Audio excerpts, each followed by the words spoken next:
In our last talks, we are studying about the 4 parts of preference, and we have finished 3 parts. And the subject of today's Dhamma talk is about the 4th one, 4th part of preference, which is regarded as the best part. It is the realization of nibbana by contemplating satipatthana vipassana bhavana, or mindfulness insight meditation. Nibbana is the most cherished and the ultimate goal of all Buddhists. All Buddhists aspire for nibbana, and so in any kind of religious activity, the final wish is to attain nibbana in the shortest possible time. When Buddhists take refuge in the triple gem, that is Buddha, Dhamma and Sangha, it is nibbana that they wish for. When they pay respects to parents or to the elders, or when they observe the precepts, their final wish is to attain nibbana by doing so. Why do all Buddhists aspire for nibbana? Because it was, it is, and it will always be the best, the noblest, and the perfect, passionless happiness.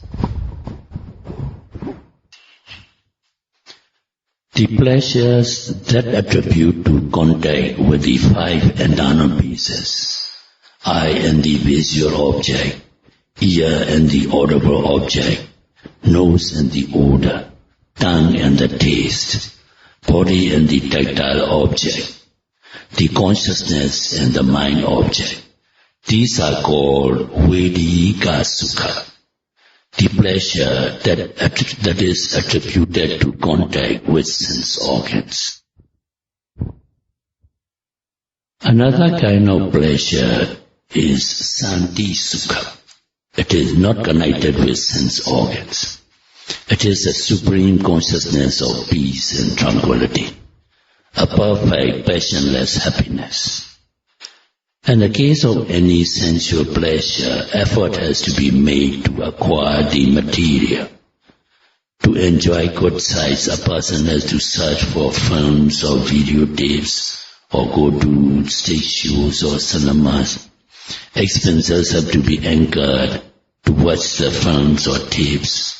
To enable him to pay for the expenses, a person has to work. Even if one can afford the expenses, that is the physical trouble of having to watch with the eyes, and the eyes can get tired or affected to the detriment of the eyesight.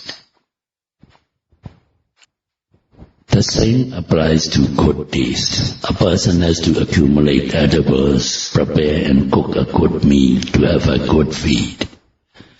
Good edibles are hard to get, since other persons may also try to collect the same for themselves, and there can be a rush, a competition for the same material, and the rivalry may involve great risks.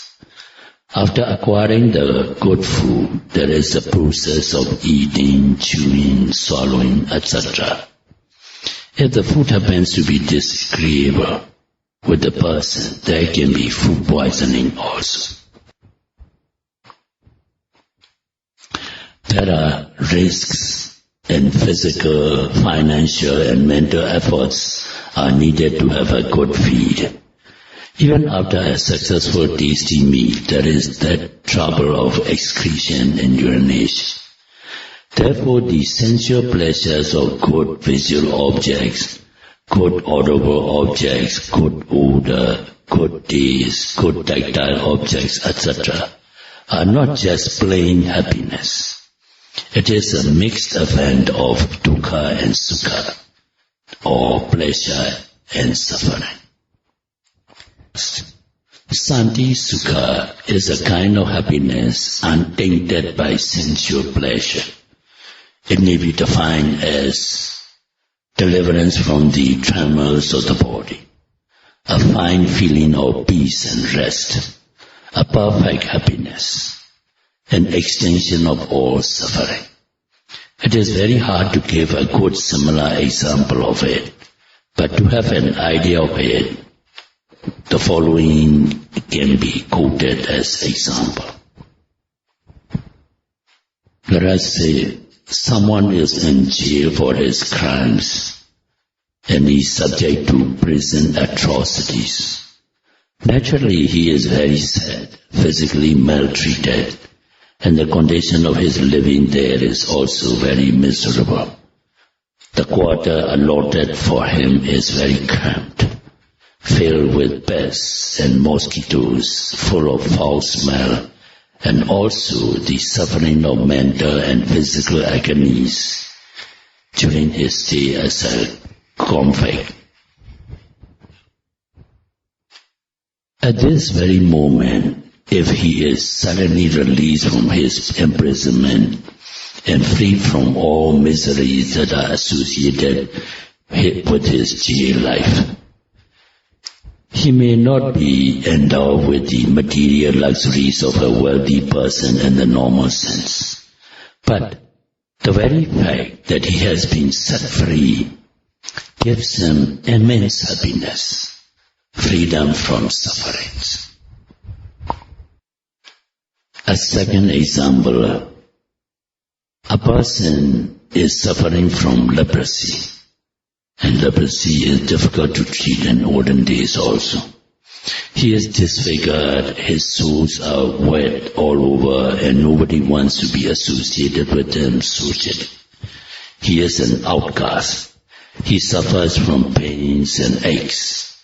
As a result of the disease, he is helpless, since he is not able physically and financially.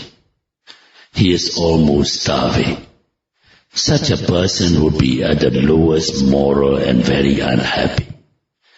Then he meets a kind and able physician who gives him the latest medicines and cures him of his miserable disease. Imagine how happy he will be. It can be said that it is the happiest moment of his life, but he does not have any material abundance or any riches. But his total cure of the disease is so overwhelming that his happiness is no less than the happiness derived from sensual pleasures. So also, the bliss of nibbana is not associated with material acquirement nor connected with sensual pleasure. As stated in the beginning of the talk, it is a supreme consciousness of peace and tranquility, a perfect passionless happiness, the final release from all kinds of sufferings. Now let us try and understand the definition of nibbana by questions and answers. What is nibbana? Is it a grand palace, or is it a grand and pompous capital city? Is it a shining glass house? Is it a cool and peaceful atmosphere? The answer is no to all these questions. Some definitions are relevant by the following Pali excerpts. 1. Nibbati vodam dukkha etati nibbana. That is, nibbana is peace established with the annihilation of suffering. The state of peaceful coolness or sandhi in Pali is the characteristic of nibbana. Meditators, while contemplating physical and mental phenomena, suddenly achieve the cessation of all phenomena, and when such cessation occurs, the ember of suffering is extinguished. Then the second quoting is, Nibbati vodha dukkha Eda samay adhikate diva nibbana. That is, when the peaceful coolness is achieved, the round of suffering and the realm of defilement, in Pali we call kilesa vata, of action, kama vata, and result of action, vipaka water, are extinguished or annihilated. There are now 3 complete severances of the wall of existence, which signify annihilation and sight of nibbana. Number 3, Nibbāyati nibbana. That is, in nibbana, the round of suffering comes to a peaceful end. Hence, cessation of suffering is nibbana. The number 2, Kama water. It is the realm of action. That includes both meritorious and demeritorious deeds that contribute to the emergence of the endless round of rebirths. The number 3 is vipaka water. It is the realm of the result of action, usually called karma result. That relates to the consequences of actions, good or bad. Every action produces a resultant of mind, matter, feeling, etc., and causes rebirth in superior or inferior existences as a result of good or bad actions. On realizing nibbana, these 3 waters are extinguished. Here, some of you may not understand clearly as the words are couched in scriptural language. In plain language, what is this realization of nibbana? Meditators may ask. Such a question was asked before. At one time, the king Milinda asked Arhan Venerable Nagasena the same question.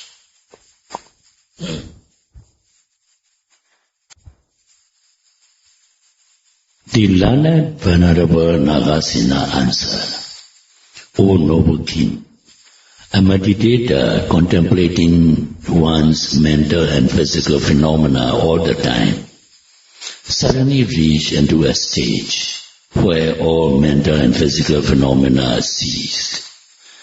O noble king, by rightful practice, when a meditator reaches a stage of cessation of all mental and physical phenomena, such a stage is called realization of nibbana. In other words, a meditator in an intensive retreat, since the time of awakening from sleep, is contemplating one's mental and physical phenomena of like rising, falling of the abdomen, sitting, touching of the body, and walking meditation, noting of the steps, seeing, hearing, smelling, eating, thinking, and knowing, etc., without missing a moment, suddenly finds nothing to note. Not only missing the noting objects, but also there is no noting mind itself. Such an experience, that is cessation of phenomena, is called realization of nibbana. What do meditators know at the moment of realization of nibbana? It is to be known by characteristic, function, and manifestation. Now, characteristic in Pali we call lakkhana. The meditator knows the realization of nibbana by the characteristic of peacefulness, by the characteristic of cessation of mental and physical phenomena. It is not fallen asleep or not dead or not unconsciousness. Some meditators may think that some of these symptoms like violent vibrations, twitching of the body and etc., and losing of consciousness and falling down, etc., are realization of nibbana. It is not so. The function. Impulsion or jhana has a very solemn and calm characteristic. There should be no ungracious composure or body posture. If cessation of phenomena occurs while sitting, the body position will be very erect and composed. And if it occurs while standing, it must stay without bending or swaying. and without falling down, but stay in a proper, graceful and still composure. The number 3 is manifestation. Pali Pachupatthana. At the time of realization of nibbana, meditators will not be conscious of the form, fashion or the shadow of the body, etc. Becoming and disappearing of the mind and matter cease altogether, and it becomes peaceful. All motions, forms and visions and shadows vanish. These are the symptoms of the realization of nibbana. Now, how do meditators try to achieve nibbana? Buddha said, O sons and daughters, to achieve nibbana, one had to contemplate satipatthana vipassana bhavana, mindfulness insight meditation, because it is the only way to the realization of nibbana. Therefore, our meditators here must know and walking meditation like left step, right step, and sitting meditation, rising, falling of the abdomen, or sitting, touching of the body, and Dhammanupassana like seeing, hearing, smelling, tasting, touching, and thoughts. All the time, under cessation of all mental and physical phenomena is achieved. Because this is the only way to achieve Mega Jnana, Phala Jnana, path and fruition knowledge, and realize nibbana. So, contemplating the satipatthana vipassana bhavana or mindfulness insight meditation is tantamount to selecting the best path, nibbana, the fourth path of preference. So to conclude the talk, may all our meditators achieve the final release from all